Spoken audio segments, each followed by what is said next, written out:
This episode is sponsored by Jennifer Lee. Stephen! Andrew. Fancy spending a quiet night inside number 9? Let's!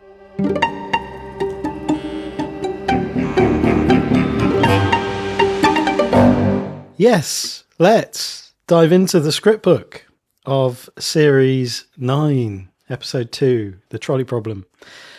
We're going into the script. Again, what we do with these episodes is compare what we read in the book with what we see in the final episode and note any differences along the way. How was this for you, going back to The Trolley Problem? Feels like a fairly recent episode to have seen, but also it felt like quite a long time since I've seen it. It did feel like quite a recent one. I don't know. Did we not love this first time round? I seem to remember feeling like I couldn't work out where it belonged in terms of it being different from other things, because it felt like it had similar themes to other episodes. Or like the idea that it's the vengeful dad coming back. You know? Yeah. That kind of thing. Where have we seen the vengeful dad coming back? Well, I suppose you've seen, like, the Riddle of the Sphinx has... Yes, that's very true, yes. That kind of thing, and... Does have Sphinxy undertones. Some Sphinxy stuff. Especially with the weather and stuff as well. We probably said that. I feel like we've seen it elsewhere as well. But yeah, how did you feel going back and watching it this time? I think it's a really rough watch at the end. Really rough. Like the panicked phone calls and literally setting fire to himself is really bleak. I think the knowing where it's all headed, I think the poisoning each other bit, whilst it isn't, is almost a bit of light relief. Mm-hmm. Because that's a bit farcical, isn't it? Let's just drug each other. But yeah, I don't know if I enjoyed it. It has its place, but I still don't feel like it's a standout for me. Is that fair? I think that's fair. Yeah, no, I think I'm in the same place, because again, it's a solid episode of Inside Number 9, but other than that ending, which I think is quite surprising how it escalates in that way, and I think it's a good twist when you. It's like the end of Saw, where you realise there's no hope, which is really bleak. Like, it is, yeah. It's like I still feel haunted by seeing the end of Saw. Yes, when that door closes and he's stuck, he's trapped, and there's no one knows. He can do. No one knows where he is. No one can get to him, and eventually, like, he has no. There's no reserves there for him to survive for any decent length of time that would provide any hope. Yes. And obviously when you hear Robbie screaming for air, it's the same kind of thing. And his only hope is set fire to himself. Like, I think actually that's a great horror end. It is, yeah. Yeah. Which is different from other episodes, apart from The Last Weekend, maybe. The Last Weekend has got the vengeance. Oh yeah, that's got Vengeful Dad. Yeah, it's been 3 weeks since we talked about that. Yeah, and a very similar end. Familiar. Yeah. Yes. Except it's obviously him leaving, or Steve leaving Reese in a predicament. That is actually quite interesting for them. But obviously, when we were recording these first time round, it was quite a long time between recording our last weekend reaction and then recording our reaction to this because it was that whole series gap. But now doing this in quick succession, only a few weeks ago we had, Vengeful Dad tormenting and then torturing. With screaming at the end. With screaming at the end. Yeah. I feel like they've run out of ideas at this point. Yeah. There you go. Good I wonder start. how many people were listening to that going, what about last weekend? Seriously, guys, what about last weekend? We got there eventually. We got there. We got that last weekend. Guys. Yeah. And maybe there are others as well. Maybe there are more. I don't think so. I mean, there's a lot of episodes, so they've done well to only repeat it 3 times. Yeah. Should we go through and pick out any points of difference? Anything early on for you? I've got a note of a few things worse became few worse things. Oh yeah. Which I said had a different meaning, but now I read it again. No. I heard few things worse. Switch to few worse things. I think there is a different... Yeah. Few things worse implies that there are few things worse. But the A in there says... The next question is, oh yeah, what are they? There's 3 things that are worse than a weak cup of tea. And they are.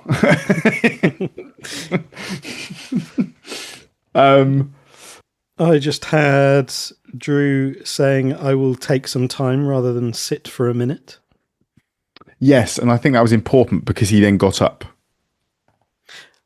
Yes, that is true. The very next thing he did. Because the very next thing he did was get up and go and start looking at pictures and things. So no, I think I will just sit for a minute would have been a terrible piece of dialogue because it's literally the opposite of what he then goes and does. So good call on that, guys.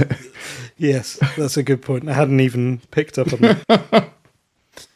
Yeah. I mean, there's very little different early on. He mentions that rather than the isolation, the reason that Blake moved out to the countryside, it goes from yes, that the isolation doesn't help, but yes, that's why I decided to come out here to act as a listening post. He said it's part of the reason he came out here. So there are other things. Not just listening to farmers. That's part of the reason, not the full reason. Yes, that's why I decided to come out here. That's quite a big, like, his love for listening to farmers and helping them not feel isolated. Is not the whole reason. It's just part of the reason. Do you think that's any of the reason in reality? Other than he's found a market. Maybe he's worried about getting drawn into something like he did before. And actually being in a slightly more isolated place makes that less likely to happen. Hopefully just with old farmers.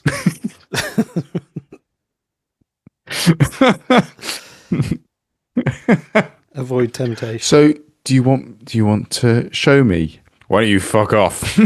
Would be the response, I think. Yeah. Would you like to show me where you've cut yourself on your legs? Fuck off. Would you like to show me where the pig nibbled you?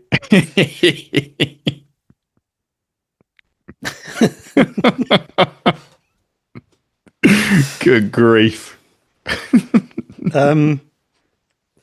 It's a fairly new practice instead of a fairly recent practice. Talking about laughter yoga.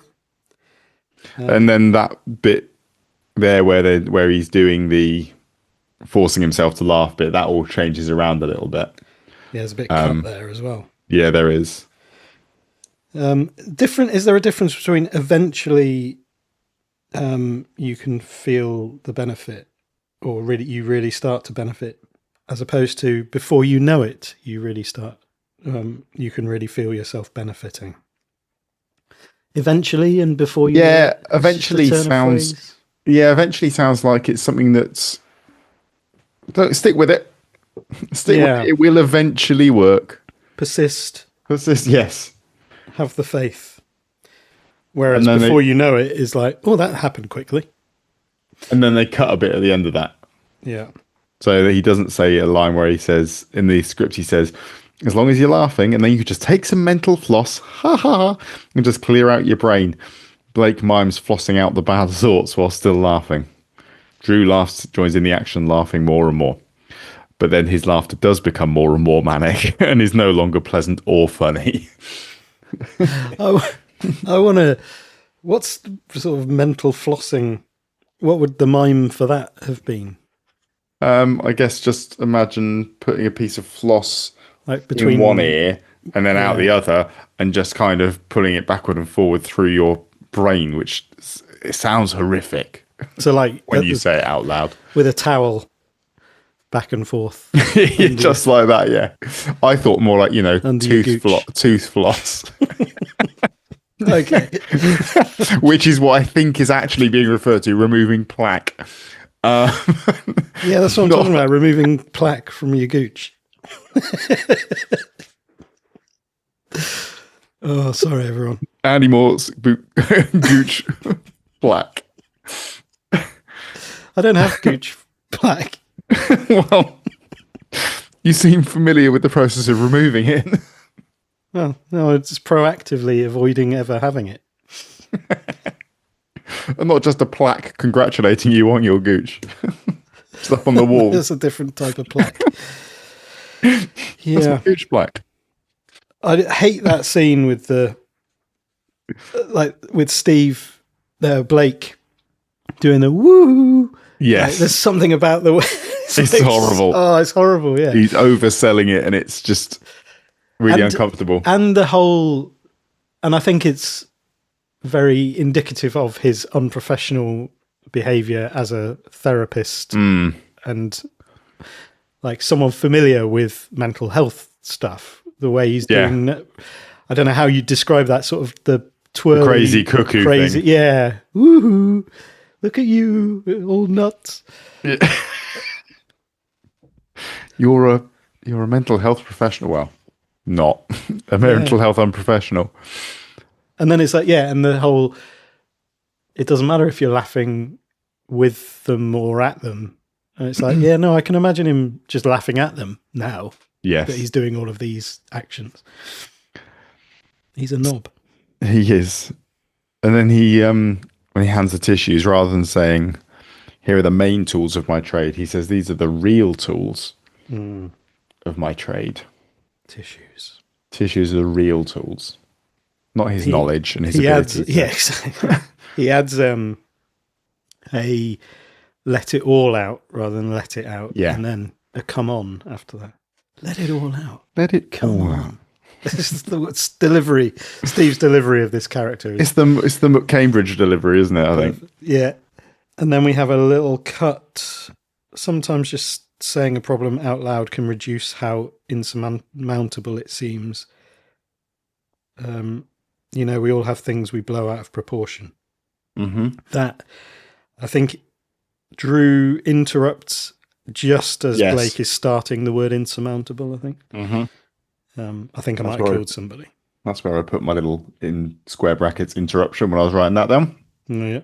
Insurmountable interruption. Do you feel able to share any more? Do you feel able to give any more detail? Yes. Which, again, that's different.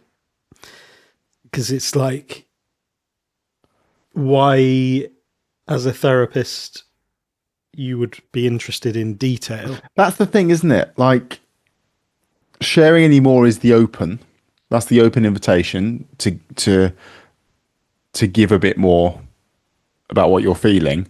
Giving more detail is a very definitive direction. Do you want to share any more? Puts Drew at the center of it. It's like, would you be like, would it be helpful for you to share more?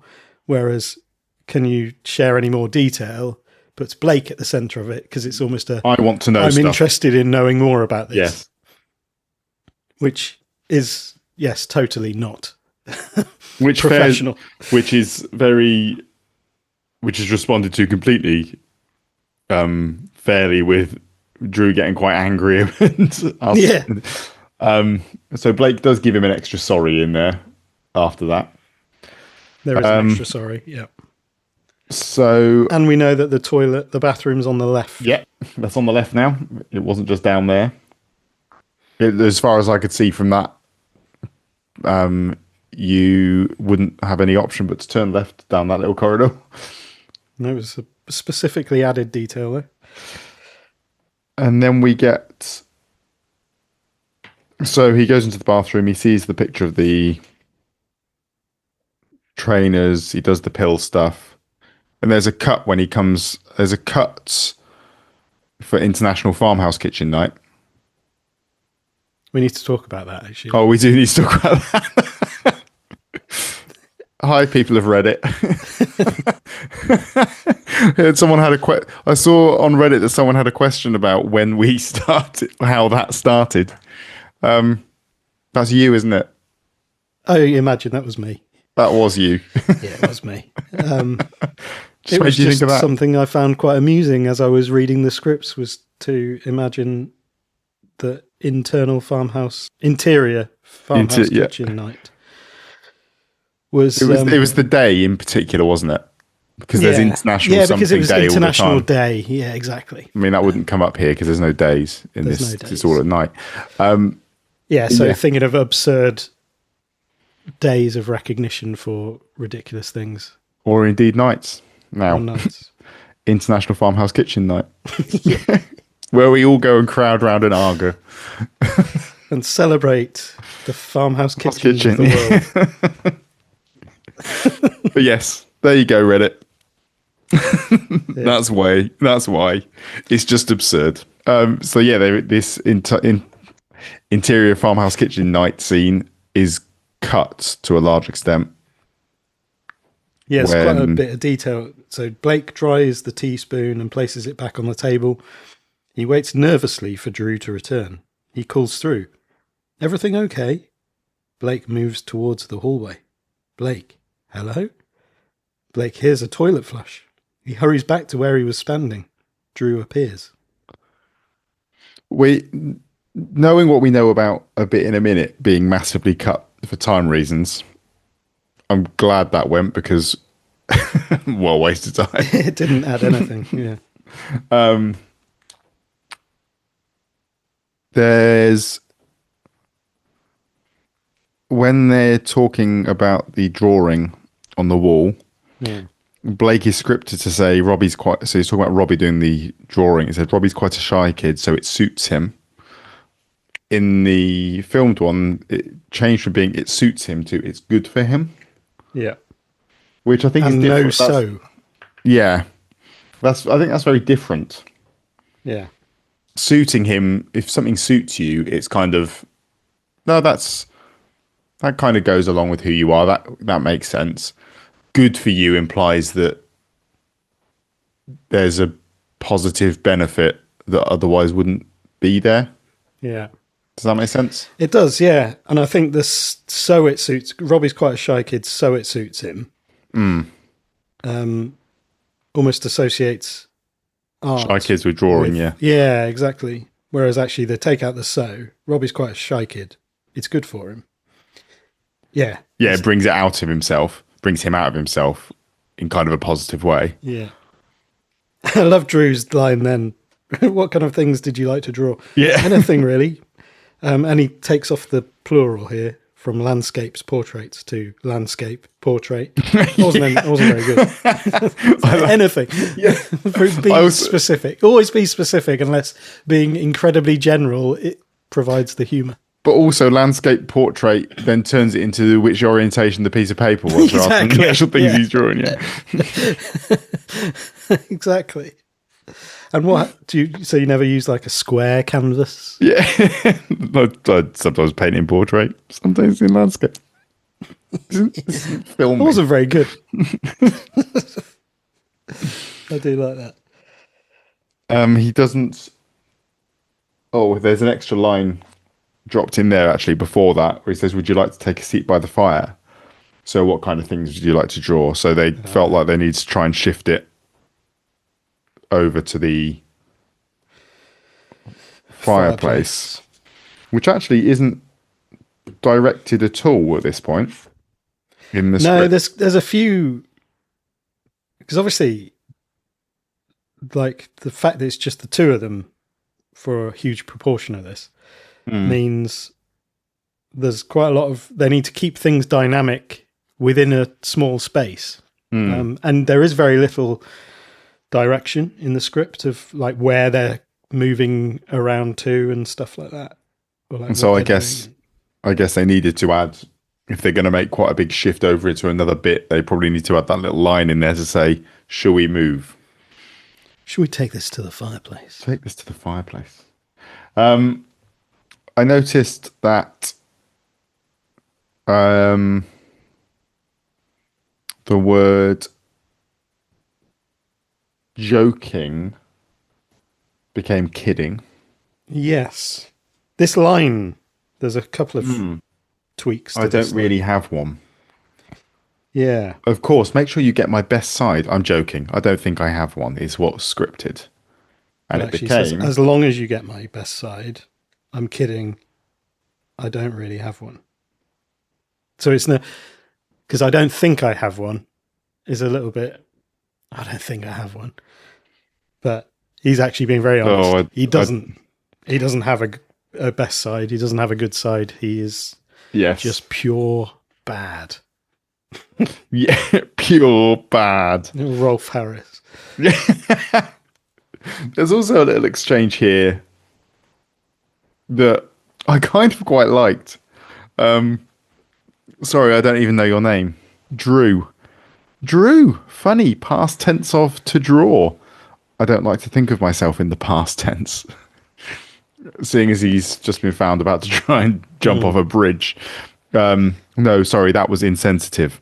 Again, Blake has no idea what he's doing. What's weird about this is I was like, when I was reading that, I was like, I'm sure that was in it. And then I was thinking, did we just talk about that as something that was funny about his name and the fact they're drawing? Because I'm sure we had a conversation about Drew being... Yeah, maybe. People who've listened to that episode. All of you. Did we preempt that? That sounds like something we come up with. So lazy. Has anyone else listened to this? Has anyone got access to the old recordings? Because I don't know where to find them. I don't know. At all. It's a mystery. I don't know how you do it. I don't know. I have no idea where to start. I don't know how to do these things. On that note, if you haven't listened to our original reaction episode, it's probably worth listening to that first before you listen to this. How do they do that, Andy? Because I don't know how I would go. I don't know how they do it, but there's a link in the show notes to the original one, which is accessible for listeners. One afternoon became one day. Okay. And he was due to show a potential client around a tented a rented property. So this is when they are drinking the tea, getting all woozy, and Drew, in the episode, sort of starts to fade. He says, "I thought, what a waste of time," and went back to the office. Didn't think of it again. But the next day, and then it sort of cuts. Yeah, as soon as it gets to the next day at work, a police car pulls up, and at that point, it starts to kind of drift out. And his voice gets more and more sort of distorted and sounded like he's underwater. And you don't see any more script in the subtitles either. No. And the thing is that at this point, there is a whole load of stuff that was apparently not just scripted, but also recorded that disappears. We essentially have a page and a half of script that doesn't, and I mean, other than the fact, so they talked about how they really wanted to do a slow motion fight, which is where that comes in here. So the idea of what do they talk about, like throwing punches that don't land and just everything being. Yeah, so there's a bit in the so all of the script books have, if you haven't seen them, they've all got a foreword in there, and it kind of talks about some of the writing process and some of the filming and things. Said you'll see from the script that we took out a big section where Drew is telling his made-up backstory, which leads to a comically slowed by drugs fight. We had a lot of fun filming this, though partly for reasons of time it had to be cut.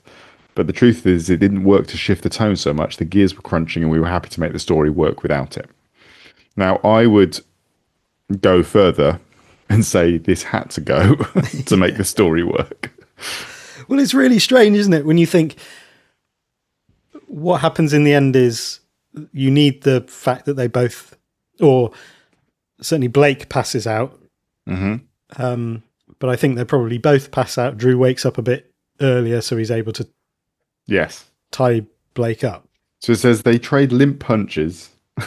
So in this bit here, it says so Blake comes up with a full backstory about how he ended up being wrongfully arrested by the police after a complaint was made in fact, you hear the beginning of that story. When he's basically mirroring what we find out is true for Blake. So he ends up being arrested and put in a cell. And then through all this, Blake then says, "Look, Drew, do you want to give me the gun that he spotted earlier?" "What gun?" "I've seen it." Blake stumbles forward. Drew hauls himself from his chair. "Get off me. Let's just talk about this." "No." They trade limp punches, swinging and missing. Blake tries feebly to take the gun, but Drew stops him. "What are you doing? Assaulting me?" "I'm gonna phone police." "No." Yeah. Drew shoves Blake into the table and the pencils fall to the floor. Blake tries to pick them up and put them back in the jar. Blake picks up the phrenology head to hit Blake with, but it feels too heavy for him and it makes his arm bend back with the weight, sending him falling to the floor. Blake heads for the phone again, but Drew catches hold of his foot and drags him down. The pair slowly crawl along the floor towards the phone. Blake reaches it and pushes the 9 button once, then twice. Drew has grabbed a cushion and holds it over Blake's face. The pair grapple slowly once more. Finally, they end up passing out. Blake wakes up groggily. His hand is tied to the Argo. He looks up to see Drew standing in front of him, now holding the gun. Drew throws a glass of water in his face. "Jesus, why did you drug me? I could ask you the same thing." Now we're back. We're back in the room. So there's so much detail in that fight. And yeah, everything is revealed within that scene, essentially. Obviously not totally explicitly, but yeah, it's too much. I think it's right. It's not just timing, and I'm glad that it's impressive that they cut something which was obviously meaningful to them, like this thing that they had their heart set on having this slow motion fight scene. And I can imagine it being really tempting to just find a way to crowbar it in or squeeze it in somehow. Yes. So the old killing your darlings idea, the Stephen King. I don't know if was he the originator of that concept of like to be an artist or, you know, to be a writer, you have to be able to kill your darlings, to kill those things that are really dear to your heart or like your imagination, and you're like, oh, that's an amazing idea, and actually you need to be ruthless and to be able to say no for the greater good. The greater good, indeed. Yeah, but it provided something. I was like, when I saw that, I was like, oh, we're gonna have something to talk about. Yeah. And there's another bit that's cut. I don't know if there's anything that you noticed before this. The great man once said. The great man once said. There's also a little shift. Look, I don't mean to upset you instead of I don't want to upset you. Okay. Don't know if there's any meaning in that. But yeah, Drew says, I want you to know what it's like to be me. Blake says, okay, that's understandable. A great man once said, before you judge someone, walk a mile in his shoes. After that, who cares?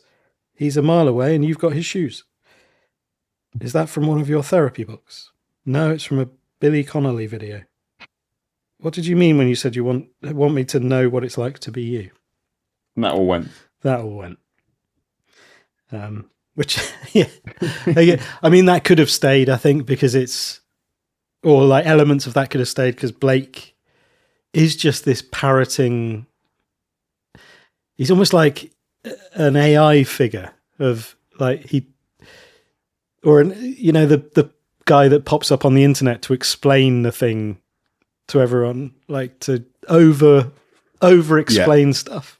I've noticed this, and I don't know if it's bots or whether it's just well-meaning, earnest people who miss the fact that their input isn't needed or wanted, but they just pop up and explain things, and it's like, yeah, we kind of, I think everyone knows. I get it. Yeah, everyone knows okay. That.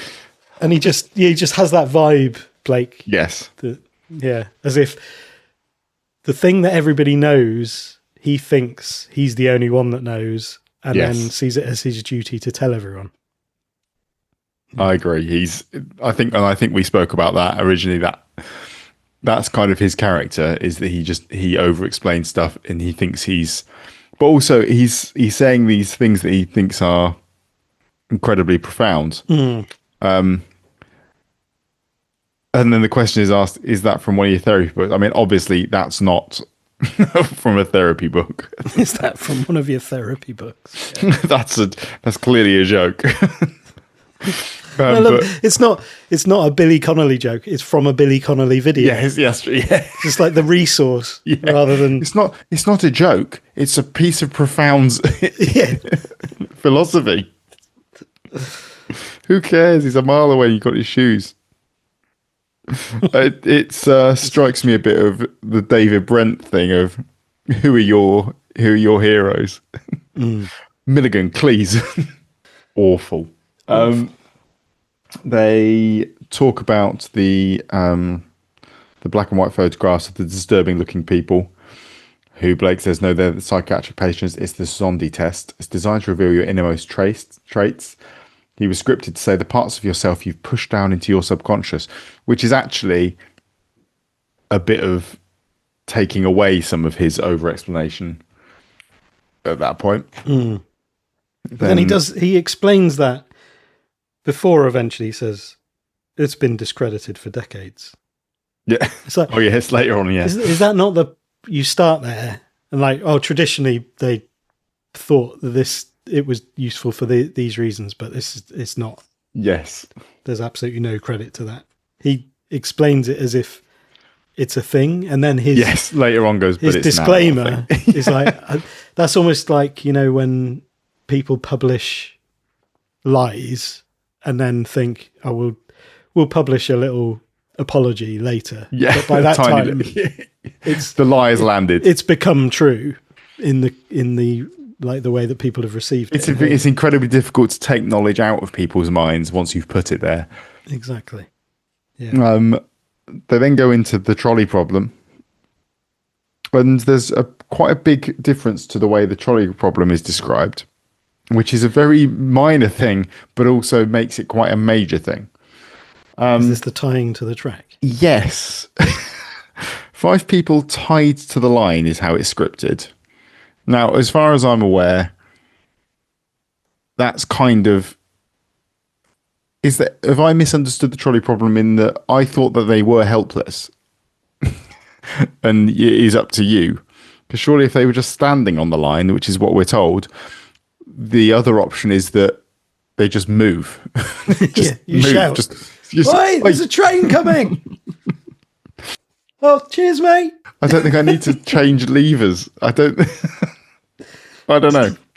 I did write down standing on mistake, because as Reese just delivered that wrong, because there's another.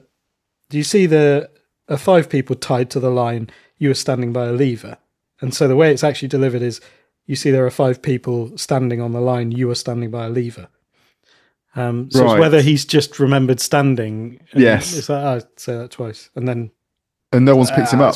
That's fine. No one's picked it up and gone, say that again, because that doesn't sound quite right. And you're right. It's a big difference, because if they're tied to the line, it means you have to divert that away from them if you're going to save them. Yep.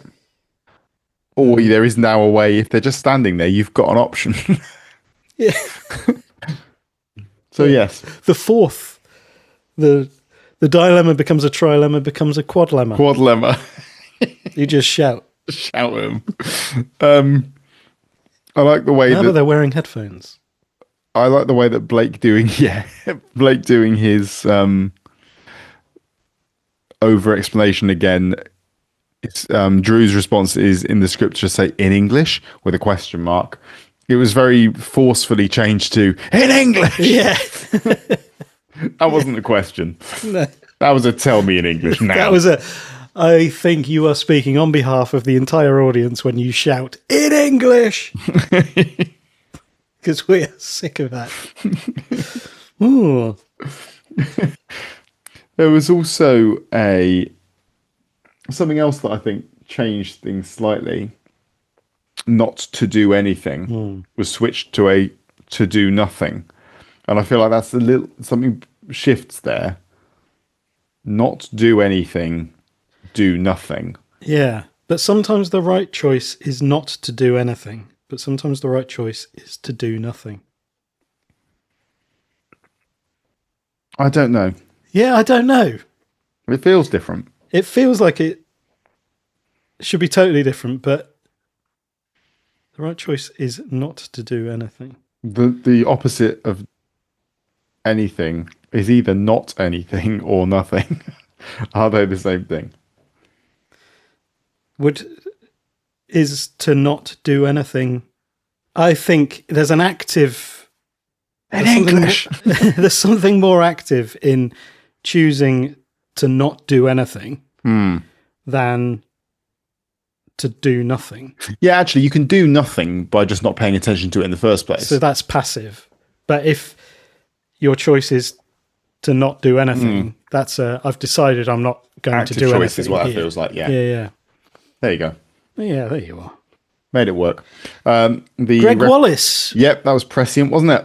Because this was before that all came out, wasn't it? Yep. Maybe it was just one of those open secrets in the television industry.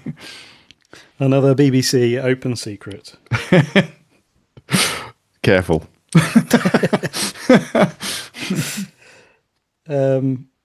Because I don't tie my patients up and force them to listen to my ramblings, instead of because I don't tie my patients up and make them listen to my rantings. Ah. Although it felt like... so this is the context of this is Drew asking, am I a therapist because I'm talking to you now? No. Why? What's the difference? The change of rantings to ramblings. Actually, Drew is ranting here. Yes, he's not so. He's not really rambling.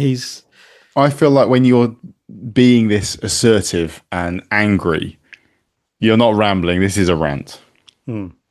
So a strange little change there, maybe an accidental. And I think rant in itself undermines what... Although... ranting and raving. Yeah, we've had the stuff about Ellie Dawson. Have we had the stuff about Ellie Dawson? No, that's about to happen now. So he doesn't know... he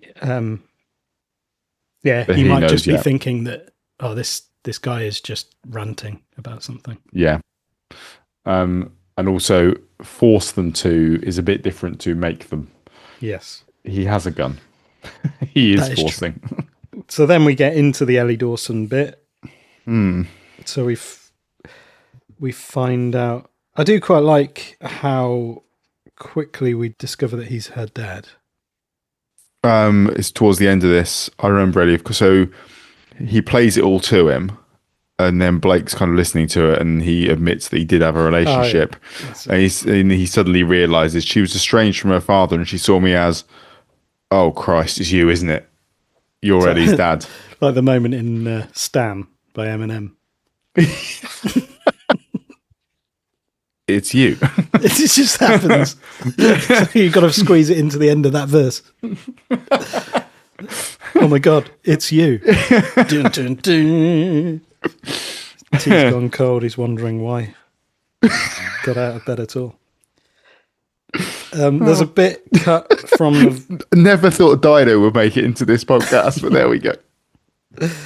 There's a bit cut from the voice, from the recording, where Blake says, "Do you want to show me just so I have an idea of how severe it is?" I love the idea that I know he's responding to this particular moment, but the idea that a therapist would regard his own client or patient recording their sessions together for their own benefit as a bad thing. This is a violation of my privacy for someone to record a session they had with me. Yeah. What? For their own... Yeah, exactly. Yeah, it might not be admissible in court. Yes. But, yeah. And this, I think, again, links back to the details versus sharing bit. You know, do you want to show me just so I have an idea of how severe it is? It's like, that's purely for his own benefit, his own... Do you want to show me was cut, wasn't it? I think the whole of that wasn't it? And then you get him saying, "Do you want to take your jeans off so I can see the legs?" Is the bit where he again asks, "Do you want to?" It's horrible, phrasing. Do you want no. So that I can see this? Because it says we hear some clothing being removed. I don't think do we hear clothing being removed? I don't think so. I think it's that whole little bit is cut. And there's, they get to the kind of the end of it, and Blake is scripted to say, "Please, you can turn it off." He says, "Please, just turn it off." He wants that gone now, not "You have my permission to stop." Yeah. It's just turn it off. Which is him admitting, maybe that wasn't okay. Yeah. He switches from describing Ellie as having problems to having issues. Yeah. When she came to him. And there's now a need. So it kind of stays on script here as they kind of talk through the story of kind of Drew's understanding of what had happened. And then towards the end of that, there's the need to switch the script from, so the whole estate agent story was made up to the whole suicide story was made up. So rather than saying an innocent man ruined by a crazy woman, that changed to a desperate man with nothing left to live for. I knew it would get you on side. So that was something that came out of earlier. Yeah, that's true. Yeah, because we didn't hear...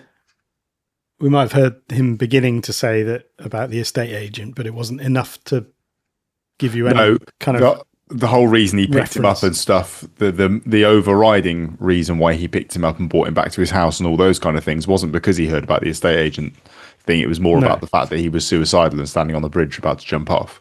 Yeah. Yeah, and it wasn't even necessarily the story that's made up, but the situation that has been manufactured. Because it's not like he stopped his car. Blake would have assumed everything to start with. So Drew has had to make sure that Blake drives over this bridge every single day, and he's going to drive past him at that time, stood on it as though he's going to jump, and he's then going to pull over. he's had to hope quite a lot here that this utter narcissist is going to pull over and try and help him. Yeah, exactly. I mean, he might have been doing this for weeks, and finally he's got lucky. But then how long's the sun been in a box underground? True. Yeah, good point. And how long was he... Well, maybe he does it every night and then goes and puts a few bits You of know what cheese this probably into the- means? Chloroform. We haven't had chloroform for a while, have we? He's chloroform. Do you reckon he chloroforms him? Okay, so take that theory that he has to do this constantly. He's finally got lucky. I feel like he said, yeah, well, yeah. He could have. Oh no, because I suppose Blake, unless Blake's so oblivious to anyone other than himself and potential clients who are suicidal on bridges, that he doesn't notice that Robbie hasn't been there for 4 months. And every day he comes home at some point without having been suffocated underground. I can only assume with the use of some sort of Men in Black memory eraser every single time. You know, he gets back after Blake's in bed, and then Blake leaves the house before Robbie gets up, assuming. And Robbie, he hasn't been there. The damnedest thing happened last night. A guy captured me, buried me underground, but then came and got me again and let me go. And then the next day, it happened again. Maybe I should change my route home. Where? I don't know where I am. Or in the script? No, I'm embodying Robbie. Okay. You were very clearly not convincing enough. Yeah, no, I think maybe he's just got lucky first night. First attempt.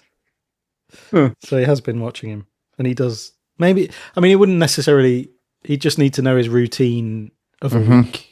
Not necessarily every day he does the same thing. It's just on a Thursday, he goes to play squash, drives home via this bridge. He's also he also knows he's narcissistic enough to make this situation about himself, to be the hero that pulls him off the bridge, and then take the credit for helping him, sorting him out, and then maybe generating a long-term client. It's part of the reason he's there. It's all marketing.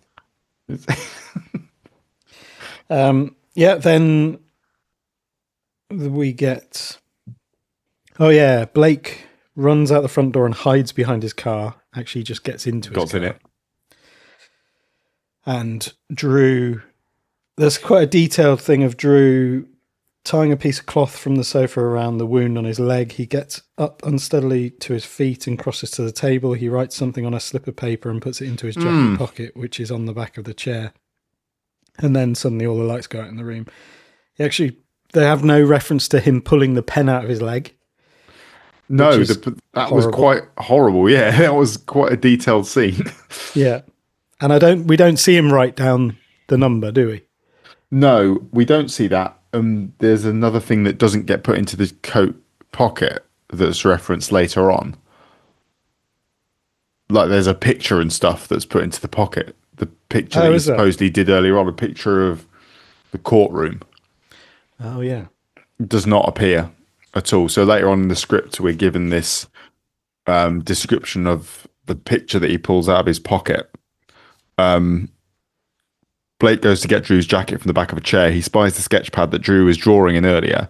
Curious to see the picture, Blake flips it open to look inside. There's a portrait of Blake as if drawn by a court artist. Blake is in the dock, looking somber in a dark suit. We see a judge in the background. Blake rips the sketch from the pad and crosses to the fireplace. It's really detailed. Oh, actually, no, sorry. I misread that as the sketch was in the jacket, but that's not what it's saying at all, is it?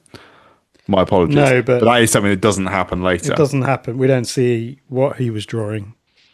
Yeah. We don't know at no point. No. So that's just completely, I feel, unnecessary detail. Yeah.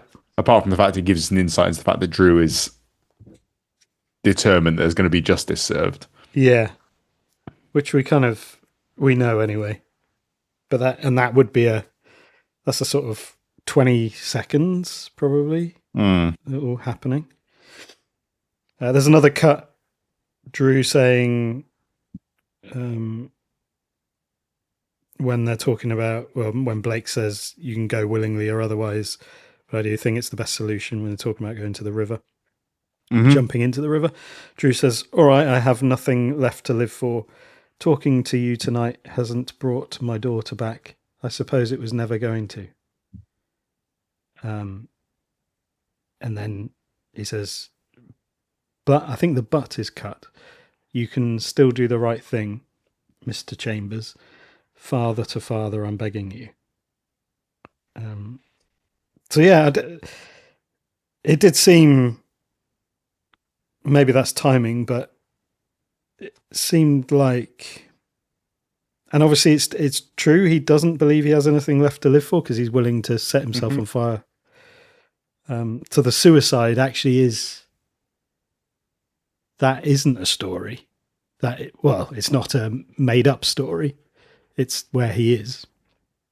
He just wanted to bring him down as well. Yeah, but this idea of talking to you tonight hasn't brought my daughter back almost indicates I came here to talk to you in the hope that it would bring my daughter back.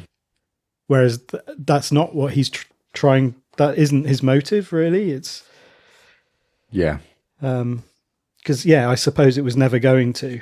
It's almost like a reflective. Yeah, I suppose what I've tried to do here hasn't worked, and it's like, no, what he's tried to do here is get Blake to take responsibility for what he did to his daughter. Well, he didn't come back to bring his daughter back in that sense, but he's kind of arrived almost in the expectation of him doing the therapist job. Yeah. Him being Blake's therapist to make Blake realize what his actions have done and to get him to reflect on that and to do something about it. Didn't work. Blake, do you think he believed he would be able to convince him to take responsibility? He had his nuclear option, which was buried son. Yeah. But the problem is that he didn't use that as a tool to make him see what it would mean to. No, it was never. That was never the stakes that Blake understood. It was never. It was that was never kind of. It wasn't a hostage situation in that I'm gonna let him go if you agree to this. It was then. It then became a. Oh, this is now you learning a real lesson. Yeah. As I render myself unable to help, I can't help. I'm on fire. Yeah.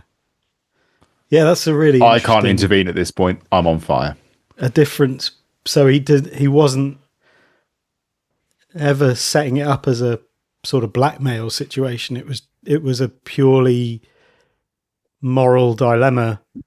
Like, let's see whether he will do the right thing without. It's a bit like Breaking Bad, when Gus refuses to tell Walt that the Tuco's cousins are wanting to kill him, and Walt is not. He's refusing to work for Gus at that time. And then the only thing that would save Walt would be working for Gus. Mm-hmm. But Gus says, I won't, I don't want him to make a decision out of fear. And so... Yeah, he would be making that decision to take responsibility for entirely the wrong reasons under duress. Exactly. Other than, I presented you with everything you could possibly need to know for you to realize what you did wrong. That wasn't enough. Okay. Yeah. You're cool. It just shows his true character, doesn't it? Mm-hmm. Yeah. Because then he's willing to do whatever. He's begging him at the end, like, yeah. And it's like, well, no, because it's just empty now. Because it doesn't mean what I need it to mean. Yeah. Yeah. It's really like interesting concept, actually. I like that. Yeah. There's still time was added. Confess to what you did to Ellie. There's still time. Yeah. And then a cut. When you get my coat, you should look in the right-hand pocket. Blake says, why? Drew says, you'll see. I just wrote, good luck. I did as well. Did you? Which is a very, very in-joke for just us. And it doesn't really have much of a explainable context, but it's when we were in the Gower, wasn't it? And we were walking past people. Either walking past or people were driving past. Oh, that was it. Yeah, that really narrow lane. Yes, in the response to them going past and you just saying, good luck, and then saying, why? And You'll see. You'll see. Just beautifully ambiguous. But instill absolute terror in you. Oh, good luck. What Why? am I going to find? You'll see. Oh, shit. I'm glad that a cut piece of dialogue could bring so much joy. Why does Blake call the number? Because I feel like in that situation, that's... Actually, he doesn't know that. He has no idea that Robbie, there's any predicament there. He's trying to destroy all the evidence that he has been in contact with Drew. Yeah. And so phoning a random number that is in Drew's coat pocket on your phone seems like a really reckless thing to do if you're trying to not tie yourself to this man. Yes.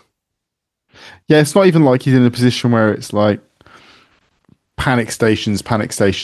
I've been told that my son is somewhere and I just need to phone this number to get him back. It is, there's a number. There's a number. Ooh, in this guy's pocket. I just have to call. Oh, he's still standing outside. I'm just going to have to call it. Maybe Drew knows something about Blake as this compulsive. When I see a number, I just have to put it in a like phone a vampire counting pieces, of grains of rice. You got him. If I ever see 11 digits written down, I have to dial it on my phone. See what happens. Which is a real problem when I'm in just using the toilet in a public restroom. That's got me into trouble a few times, I can tell you. There's a lot of extra begging on the phone. There's lots of begging. I didn't make a far note of the more specifics. Scripted. Far more than was scripted. There's a lot of just begging. Just begging. Robbie screaming. Yeah. And Blake says, Robbie, calm down, rather than Robbie, try and calm down.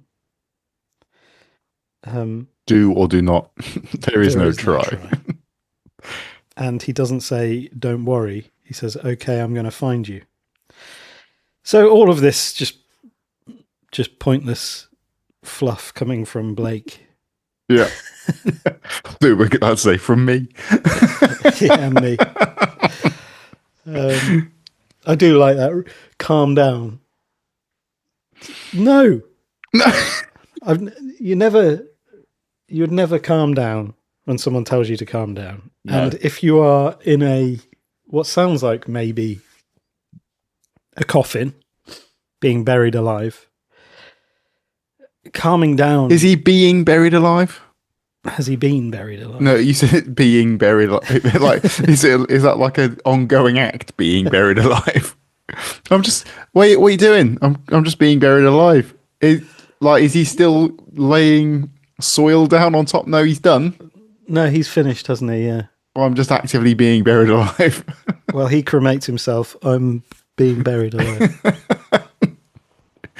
But I like the fact they directed something that must have been quite tough to get, with the seeing Blake's face light up, the fire reflected in his glasses, and that shot came out really well, horribly well. But They knew they wanted that shot. Yeah. I remember we made the reference to Wise Owl, didn't we? At the time? Because it is that same. In the owl's eyes, the burning house. Ugh. Yeah. Grim. Because it's so vibrant in his glasses. It's a great shot. People shouldn't set themselves on fire, regardless of the reasons. It's not nice. No. There's my takeaway from this episode. Guys, I can't argue with that. Don't set yourselves on fire. Whatever you do. No, it's not nice. Tune in next week for more insight into what things are nice and not nice. What is nice and what is not nice? Setting yourself on fire is not nice. Yeah. I enjoyed that. Yeah. I feel like I have more appreciation for that episode. I think we say that pretty much every time we go into an episode saying, was this one we didn't particularly enjoy? And then we get to the end and go, oh, now I know why I should have enjoyed it more. Yeah. Yeah. And that's why you should have enjoyed that episode more as well. Everyone else loved it. Everyone. Yeah. No, I don't know. I don't know what the general consensus was on this one. So do get in touch and let us know what your general consensus was. Your individual general consensus. You can send us an email, aquietnightinsideno9@gmail.com, or get in touch via Blue Sky at AQNIN9. And if you fancy sponsoring a future episode, like Jennifer Lee did, then you can drop us a few quid through the PayPal me link in the description. Yes, there's no minimum amount.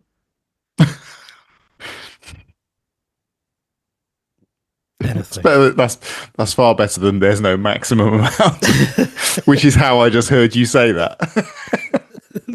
There's also no maximum amount, if you know what I mean. Yes. Yeah, no, I'm saying you will get a shout out on a future episode. I know what you mean now. That's just not what I heard originally. There is no maximum amount. Don't feel limited. The only limit is your own imagination. And what the companies will lend you. Don't stop at one company. Keep asking all of them. This is not financial advice.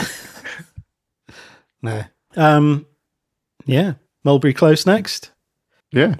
All right. I will speak to you for that at some point. See you then. See you then.